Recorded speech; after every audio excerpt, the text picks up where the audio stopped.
The date was September 6th. I will never forget, not because anything noteworthy occurred, but rather because I discovered the first note on that day. I dug inside my backpack to get my phone when I was at work, just completing my lunch at my desk. When my fingers touched a small folded piece of paper, I initially assumed it was just a receipt or a sticky note I had forgotten about, but when I unfolded it, I felt sick to my stomach.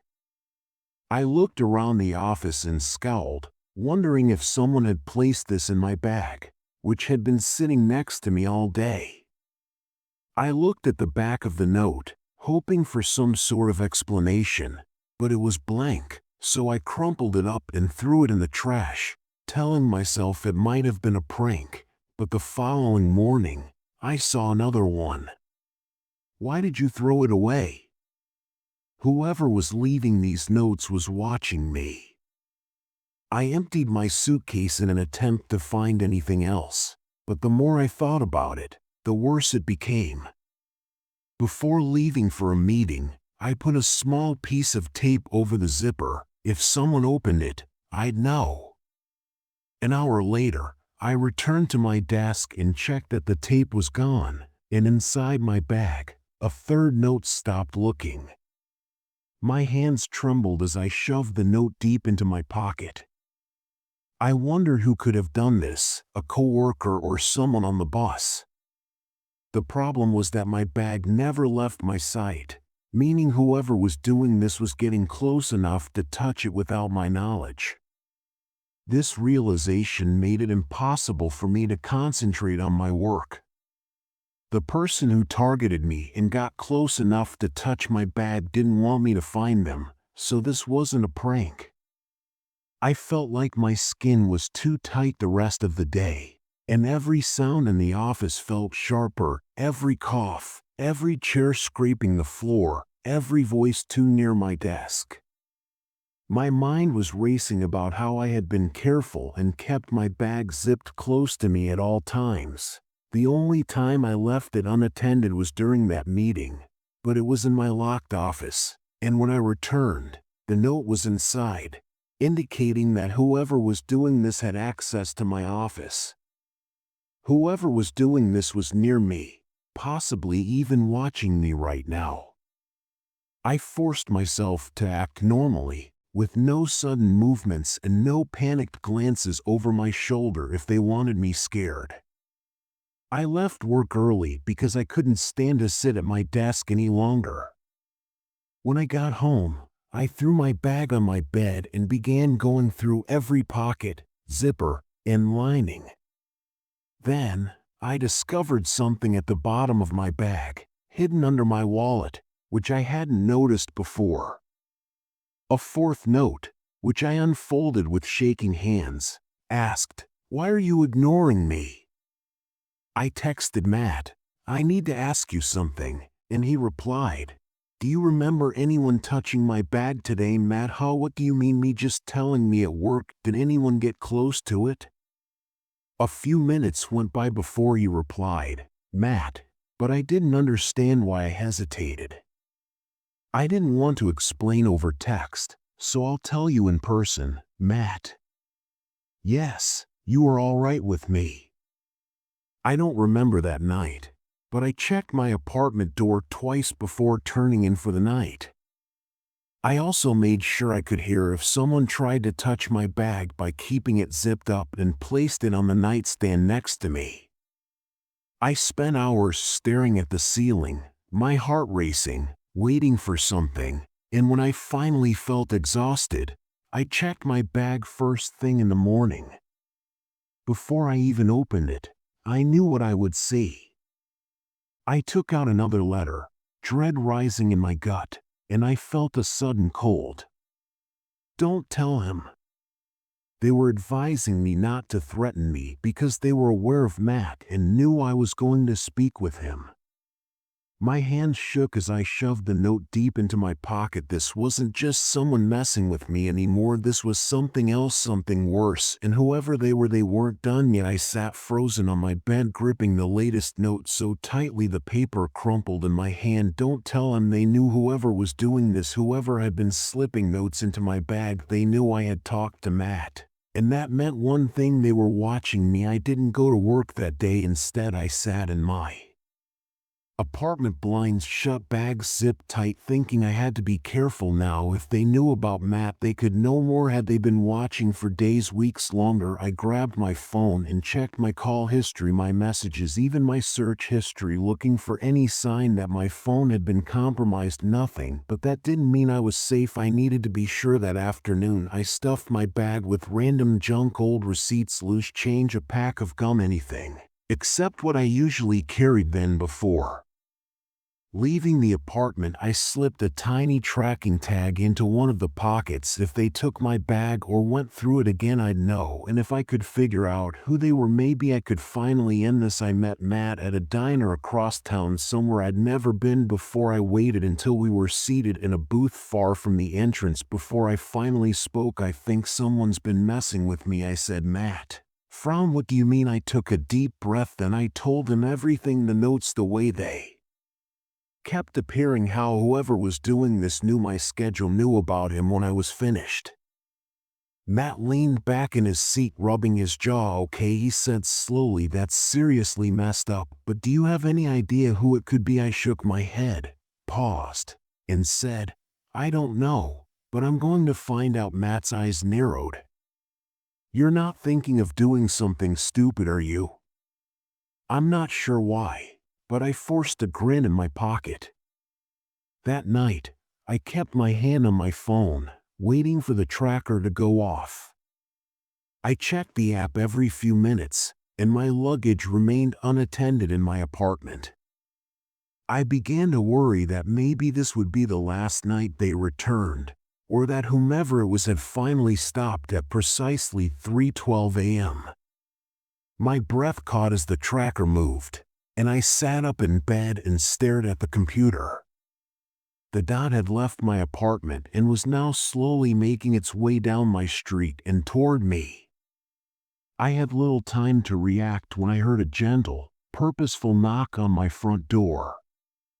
My pulse spiked. I slid out of bed, moving carefully toward the people. I didn't want to look, but I had to. I pressed my eye to the glass and froze, because standing outside my door in the dim hallway light was Matt. He stood completely still, not knocking again, not calling my name, just standing, waiting. I backed away from the door, my hands shaking. My phone buzzed. The new message from Matt: "Let me in." I couldn't breathe. The real Matt, the one I had met earlier that day, was asleep at home. He had no reason to be here, which meant whoever was standing outside my door, it wasn't him. I didn't answer the door. I didn't answer the texts. I called the cops instead. By the time they arrived, the hallway was empty. No sign of Matt or whoever had been pretending to be him. The only thing they found: a note slipped under my door. It was short, just 2 words: "Next time." I moved out 2 days later. I changed my number, blocked every contact I didn't recognize. I never told Matt the full story, and I never leave my bag unattended anymore, because whoever it was, whatever they wanted, I don't think they were done, and one day I'm afraid they'll try again.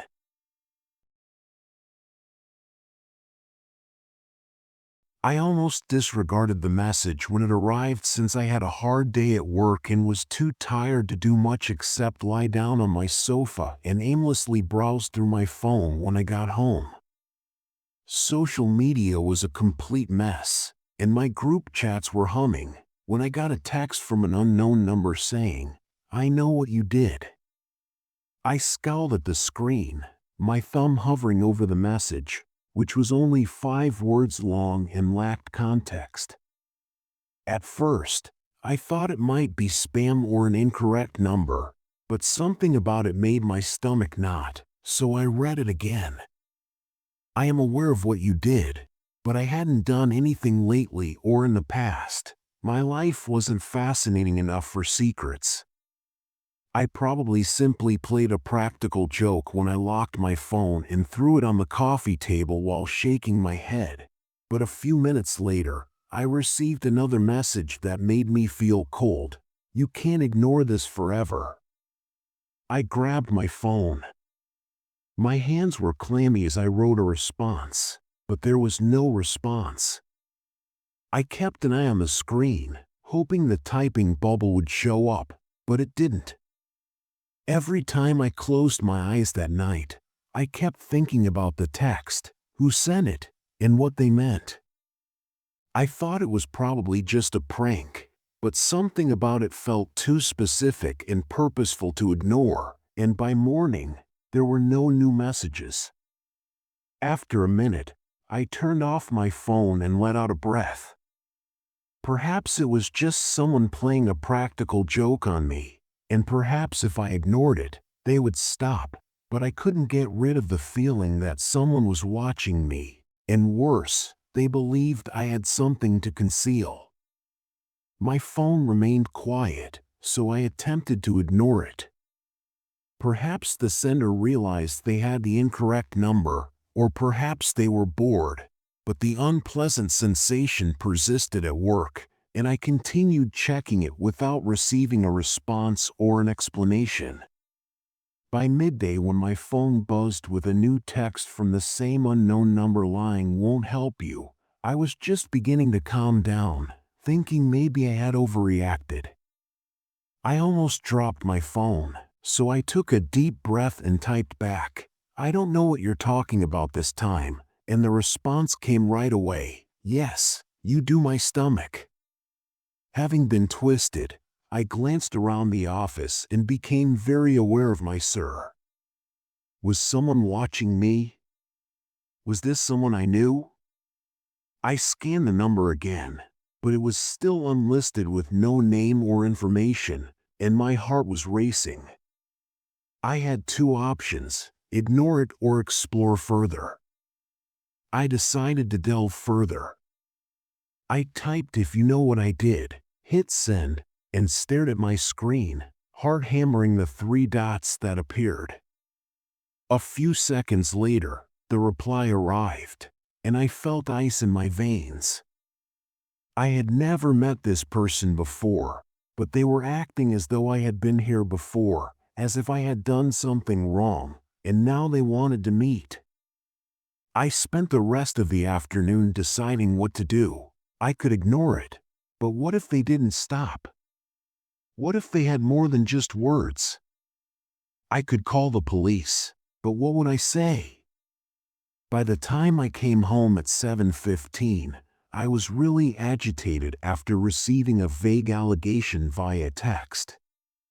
I sat on my sofa and gazed at my phone. I didn't want to leave, but at precisely 7:30, I received another text saying, "I see you're not here, that's a mistake." I froze on my sofa, staring at the message. "I see you're not here, that's a mistake." My hands went cold, and I turned to face the window. It was now dark outside, and I had the terrible impression that someone was monitoring my apartment for the first time. My stomach twisted. This wasn't just a prank. Whoever it was, they weren't guessing, and they knew I hadn't shown up, so they were watching.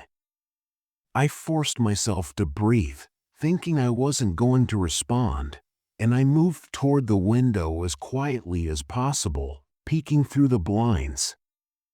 I looked around the parking lot, the sidewalk, and the street, but there were no obvious figures or cars that seemed out of place. I swallowed hard and checked the time, and at 7:35, a new text came in. "You shouldn't ignore me, because we both know what happened that night." I gritted my teeth, and my fingers trembled. "I'm not sure what you think I did, but you've got the wrong person this time. I saw you," and my breath caught, and a memory flickered at the back of my mind. That night had been the same. I had driven past the edge of town near an old industrial area, the roads deserted save for a few straggling streetlights. I hadn't seen anything, or at least I hadn't noticed anything, But what if a new text message had appeared, piercing my thoughts? You left before the police arrived, thinking no one would notice, but I almost dropped my phone. I had gone out a few nights ago just for a late drive because sometimes when I couldn't sleep, I would just get in the car and drive aimlessly while listening to music to clear my head. My hands were shaking as I frantically opened my laptop and pulled up local news, trying to find out what the hell had happened that night near the industrial area. When I saw that there had been a hit run, a man had been found dead near the old warehouse houses, and police were searching for witnesses and no suspects, but I felt my heart slam against my ribs. I knew that I hadn't hidden anyone, but I had been in the area, and now someone thought they had seen me and wanted me to pay for it, so I dialed 911. The dispatcher called 911 because I didn't want this situation to become any worse. "What emergency do you have?" I inhaled deeply. "Someone is threatening me, and I believe it has to do with the hit and run near the industrial district." There was a pause. "Are you saying you saw the incident?" My mouth went dry, but she asked for my information and I gave it my address and phone number. She said that police would be arriving. The police arrived within 10 minutes after I hung up, and I showed them the texts explaining everything: the drive, the location, and the news article. They listened intently, taking notes, and one of the officers, a tall man named Martinez, nodded toward my phone and asked if we could track the number, but I said no name, no details. "You called them a big mistake," but I didn't answer. Instead, I just stared at the words, my fingers gripping the phone so tightly that my knuckles ached. Martinez looked at his partner and said, "We'll have our tech team look it out in the meantime. Don't respond and don't go anywhere alone." I swallowed hard. "You think they'll try something we don't know," he said, "but this person is pushing you for a reason." The texts stopped coming that night. I didn't sleep, but that didn't make me feel any safer. I kept playing the drive over and over in my mind, trying to remember anything unusual. In the morning, the police called me. The number was a burner phone, and the officer Martinez said that it was untraceable, but we looked at security footage from the industrial district that night. My breath caught when he said, "Your car was seen on camera, but you didn't hit anyone."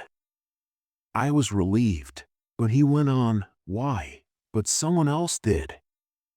"A few minutes after you left, a black sedan drove by." I tightened my grip on the phone. "Did you get a plate?" "Not a full one, but we're working on it." I let out, my whole body trembling, and the person who had been texting me wasn't a witness, and they were attempting to place the blame on me. After a week, the messages stopped coming, and finally I was cleared of all suspects after tracking down the owner of the black sedan, a man with a history of reckless driving. However, I never forgot the chilling, creeping fear that someone was watching me and trying to force me to confess to something I hadn't done. Even now, late at night, when my phone buzzes unexpectedly, I still hesitate before looking because I can never be certain that someone else is still waiting.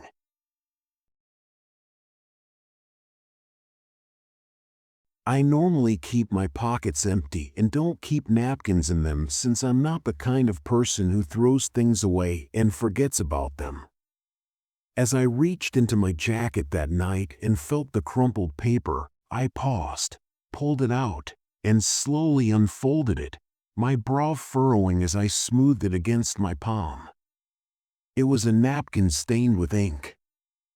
At first, I thought it was just a scribble, possibly a note someone had handed me earlier that I had forgotten about, but as I looked closer, A chill went down my spine because it wasn't just any note, it was WR written in my own handwriting. "Could you please help me?" The writing was jagged, clumsy, and seemingly desperate, and the ink was smeared where my hand had been trembling while I wrote it. I just gazed at it. My pulse is racing since I can't remember writing this or ever touching this napkin, but the handwriting was mine. I flipped the napkin over in the hopes of finding additional information, like a date or a name, but all I could find were those 3 words. "Could you possibly assist me?" My pulse was pounding, so I forced myself to swallow. I sat at my kitchen table, staring at the napkin, my hands shaking a little as I traced the ink with my fingers, which was smudged and slightly faded, as if it had been held too tightly in a sweaty palm.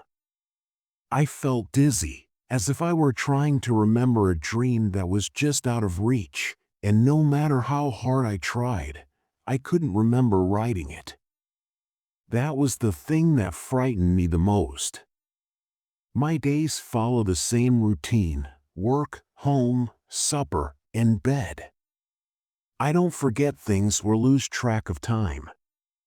I never go to bars, but I do occasionally get coffee on the way to work. It's possible that I was half asleep when I scribbled something and stuffed it into my pocket without remembering. I don't drink enough to forget things, and I don't take anything that would interfere with my memory, so how in the world did this napkin end up in my pocket? I exhaled slowly, forcing myself to think rationally. I opened my bank app and looked over my transactions. My most recent purchases were standard groceries, a gas station, and an internet order I ordered a few days ago. I didn't buy anything from a coffee shop or someplace that would make me feel drowsy. My gut nodded, so I looked at my call record. There were no odd numbers or missed calls, just the standard business contacts and a few texts from my sister. Then I looked at my messages. Nothing, no strange messages, no assistance requests, no hints. I inhaled deeply. Perhaps I was exaggerating. Perhaps I had written the note days earlier and just hadn't realized it until now. But deep down I knew that wasn't the case. The napkin felt fresh. The ink wasn't faded. The paper was still crisp despite being crumpled. And worse, I knew my own handwriting was hurried, frantic, the letters uneven, slightly slanted, desperate. It didn't look like something I had written out of fear. I needed to continue looking. I then scrolled through my camera roll, expecting to find nothing but my usual routine screenshots, random images, and a few memes saved from group chats. At first, everything appeared normal, but then I stopped when I noticed a blurry picture I couldn't remember taking. I zoomed in to try to identify anything, like a store or a sign that would have told me where I had been, but it wasn't my street. It was taken at night, and the dim yellow glow from the street lights in the distance barely illuminated the cracked pavement. Then, my stomach dropped when I noticed a hand that wasn't mine in the bottom corner of the picture, almost out of frame, and a sickening chill ran through me. I verified that it was taken at 1:47 a.m. yesterday night. I have no recollection of leaving my apartment yesterday night, taking this picture, or anything else. As I browsed through my phone in search of further photos or any information that might reveal where I had gone, my heart pounded in my ears. Just that one picture. I looked at my phone's recent locations, but the GPS history showed that I hadn't been anywhere for the previous 24 hours, as if my phone didn't want me to know that I had gotten up too quickly and that my chair was scratching the tile. I must be going crazy. Squeezing my phone in one hand and the napkin in the other, I paced my apartment and forced myself to think about going back last night. I had gone to bed around midnight, and I remembered that I had set my alarm and that everything was normal until suddenly there was a blank space in my memory, as if someone had taken a pair of scissors and cut out the missing time.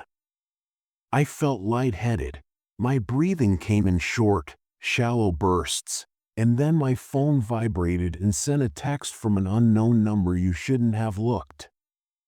I gripped my phone, rereading the message. You shouldn't have looked a second later. It was better when you didn't know I dropped the napkin. Someone was watching me. Someone knew I was trying to figure this out. And worst of all, someone knew what I did even though I didn't.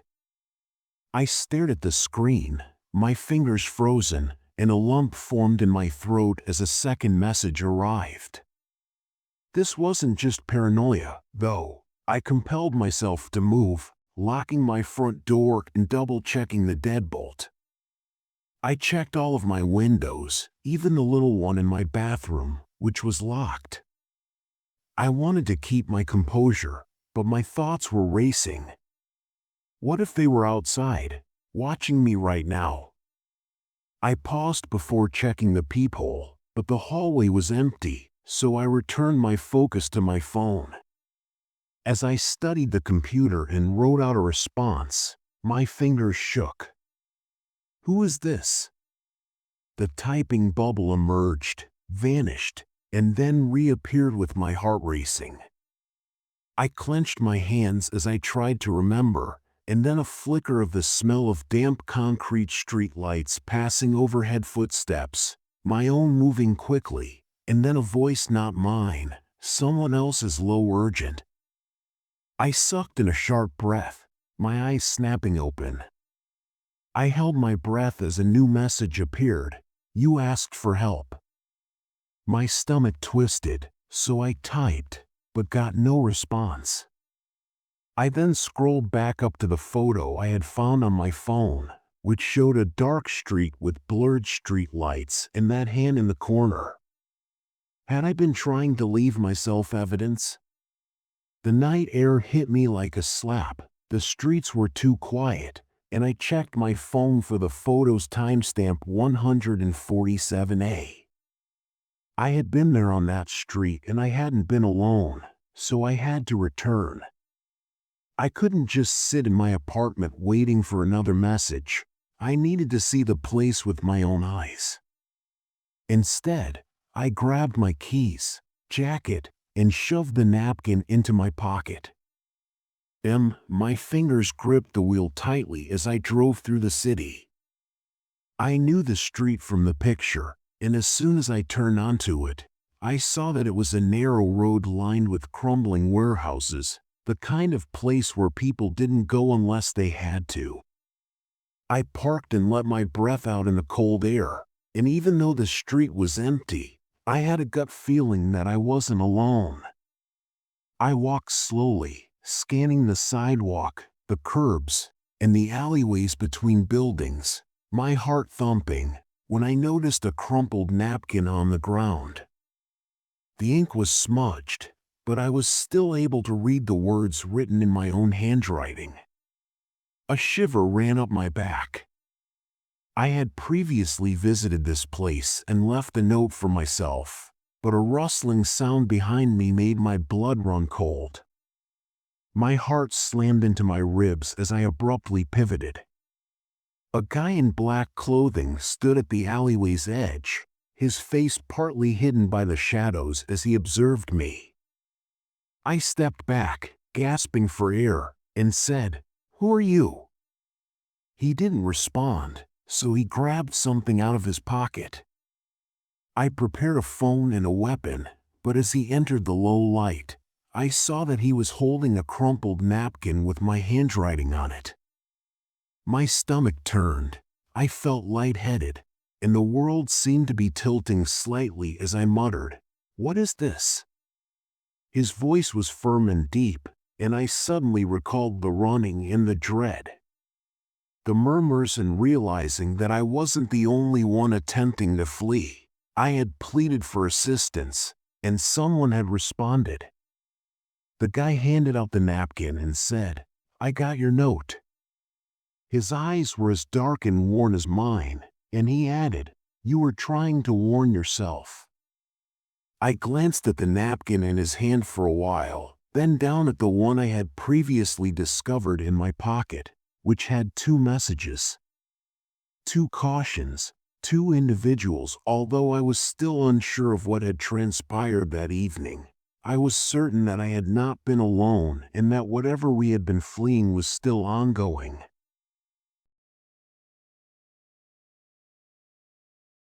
I've never had a paranoid streak. I don't sleep with a baseball bat under my bed. I don't check behind my shower curtain before entering, and I don't have security cameras in my apartment because, to be honest, I've never thought I needed them. But now I wish I had cameras watching everything because last night I discovered something I wasn't supposed to find, a hidden camera in my bedroom. When I picked it up with shaking hands, I saw the red light blink and it was still recording. I had been cleaning, nothing major, just a late-night attempt to organize my chaotic closet. Work had been stressful, so I figured that maybe cleaning my space would help me decompress. But tonight I noticed something strange. Next to my bed had a loose panel on the back. I hadn't paid much attention to it before, assuming it was just poorly assembled, cheap furniture that wasn't put together correctly.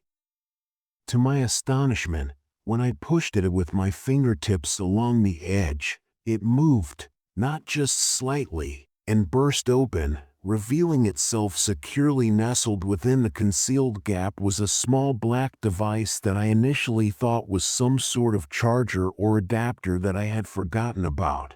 But when I took it out and turned it over in my hands, my stomach twisted, and I saw that it was a camera.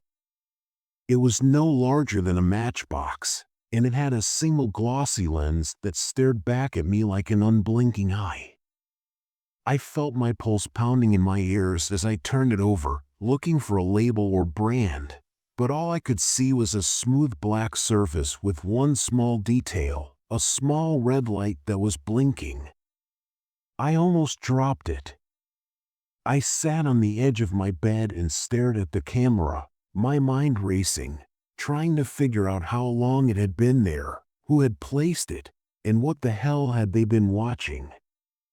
The only person who should have had access to my flat was myself, so how in the world did this happen?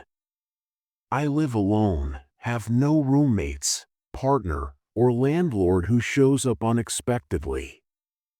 I had to examine my bedroom, closet, vents, smoke alarm, nightstand, and any other area that may conceal a camera since I got up so quickly that my eyesight became blurry. I went through my belongings like a crazy person, pushing furniture away from the walls and pulling out drawers. Nothing helped, though, because one camera was bad enough, and worse, I had no idea who had placed it there. I made myself sit down again, my mind racing, wondering what to do. Call the police, perhaps. But what if they didn't take it seriously? What if they asked me how long it had been there? I had to admit that I didn't know I needed answers first. I looked down at the camera again, my hands still shaking, and turned it over again, seeing a small memory card in my stomach. I felt violated by the twisted videos of me sleeping, changing, and living in what should have been my private place. I wanted to crush it, toss it in the garbage, and burn it, but I had to first know what was on it, so I perched on the side of my bed and gripped the little black camera. My hands shook as I took the little memory card out of the slot. It was too small, and something about handling it made my skin crawl. I didn't want to know what was on that memory card, but I had to because I wanted to know who had been watching me. After taking a big breath and grabbing my laptop, I inserted the card into an adapter and hit play. At first, the film was only of my bedroom, with the camera pointed toward my bed to capture almost the whole space. The first few files were time-lapse. Videos of me sleeping, turning over, and sometimes moving in bed made my stomach flip. I thought someone was filming me, but then I saw something worse, a file with the date 3:12 a.m. There was no time-lapse. When I clicked on it, my heart was pounding in my ears. The video was darker than the others, and I could hardly see my own sleeping form. Then, from the doorway, a figure wearing a black outfit entered the frame, and my whole body tensed as they moved slowly and deliberately toward my bed. My stomach twisted into knots as I clamped a hand over my mouth. I watched in horror as the figure reached out and touched my hair. The screen flickered, and my vision swam, making it difficult for me to breathe. I had been sleeping, totally unaware that a stranger had been in my room, watching me, and touching me. My body felt numb, so I slammed the laptop shut so I could no longer watch.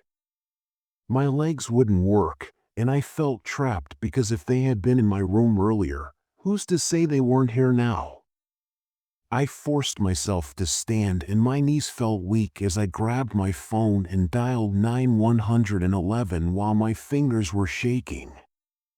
The operator picked up 911. "What emergency do you have?" I tried to speak, but the words got stuck in my throat. I turned to face my bedroom door, and then I heard a soft, deliberate creak coming from the closet. I had already searched my entire apartment, but in my panic, I had forgotten to check one place, so I swallowed hard and gripped my phone tightly, my knuckles aching. "Hello," the operator repeated. I took a slow, shaky step toward the closet door, and it was open just enough for someone to have been hiding there the entire time. I raised my other hand, fingers shaking, and reached for the handle, and I could hear my own heartbeat loudly pounding, deafening. I yanked the door open, but nothing was there, and I staggered back, my mind racing. Had I imagined the sound? Had I just missed them, or were they still here somewhere I hadn't looked yet? I pressed the phone to my ear, my voice barely a whisper. "I need help." I almost jumped out of my skin when I heard a harsh pounding at my door. "Cops." I opened it quickly. Officer Martinez, the older officer, took my laptop and began going through the files with his partner, Officer Patel, who started checking my apartment. I stood there with my arms wrapped around me, watching as Patel scanned my windows, vents, closets, and other places I had already checked. When she reached my front door, she paused, her eyes narrowed, and she pointed to something just above the door frame, a tiny black dot, another camera. I barely let them inside before she blurted everything out. Martinez got up from my laptop. "We need to study this tape, but given what I've seen so far, you should leave this apartment right now." I didn't dispute. I packed my suitcase and left an hour later, and the days that followed were a fog.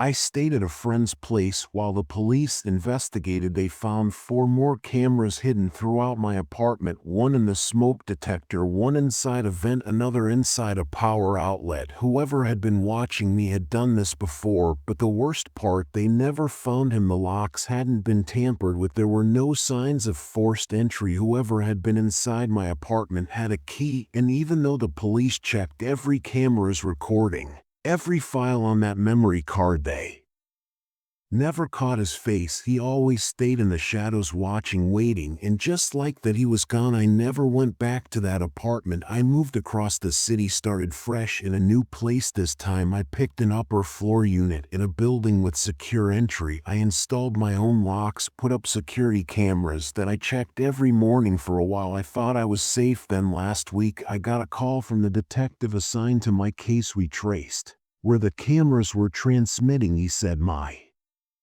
stomach tightened and a pause, then his next words changed everything. The signal was coming from inside the building. I gripped the phone, my breath catching in my throat, not from some distant location, not from another city, from inside the same apartment complex a few floors down. I felt like my skin was burning. The police were moving in on the suspect. They wouldn't tell me who he was yet, but I knew one thing for sure: this wasn't over, because for months I had lived just a few floors above the person who had been watching me, and if I hadn't found that first hidden camera, I never would have.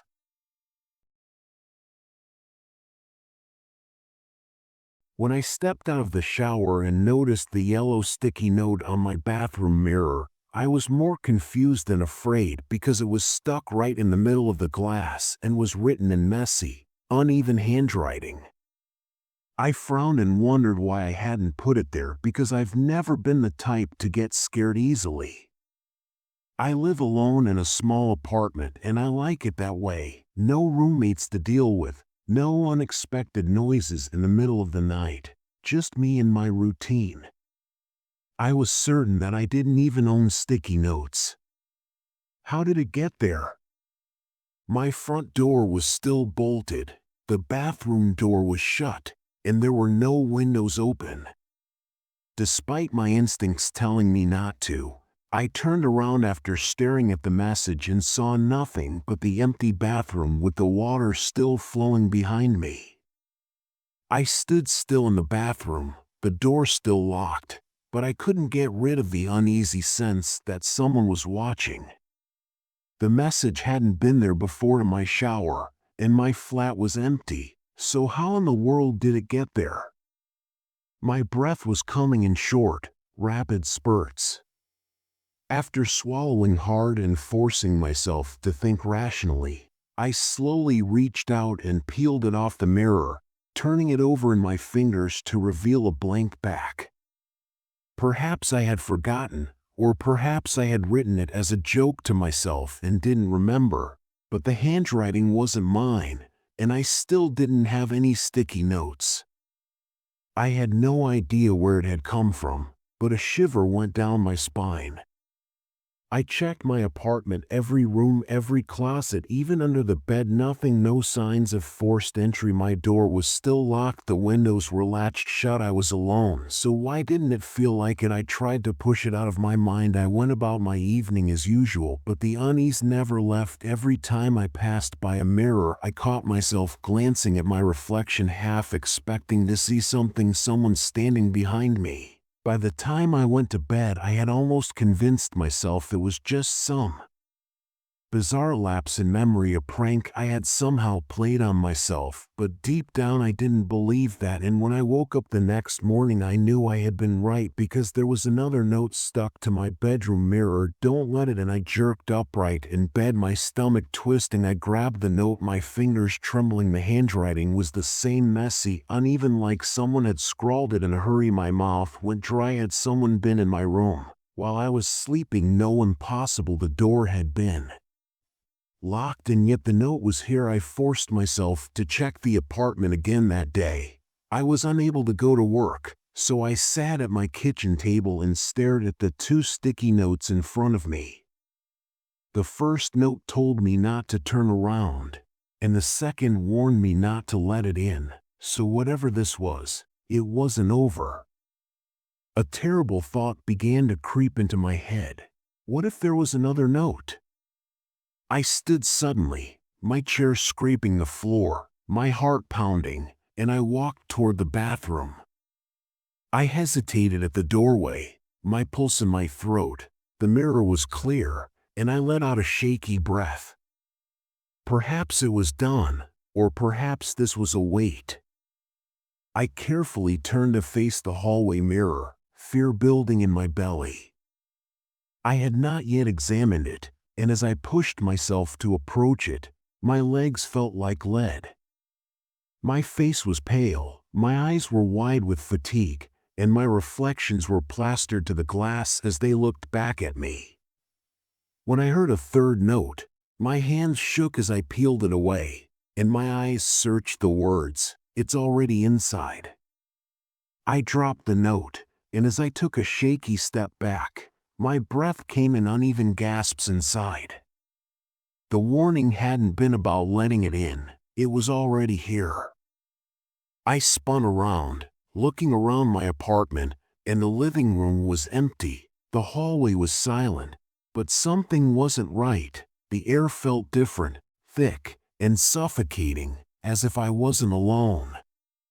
I grabbed my phone and dialed 911, but it wouldn't go through. I tried again, but nothing came through. This wasn't a joke. There was something inside of me that was settling in my stomach. I made myself get up and move. I made sure that every door and window was still locked, and then I focused on the mirrors in my bedroom, bathroom, and hallway. All of them reflected the same thing, just me, but I knew something was wrong because they were watching me.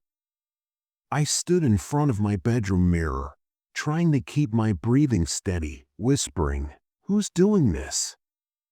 I reached out and pressed my fingers against the glass. It was cold and normal, but then my reflection blinked, and I stumbled back, my pulse skyrocketing.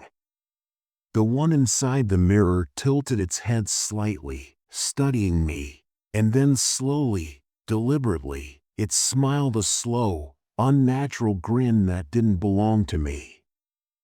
I felt sick.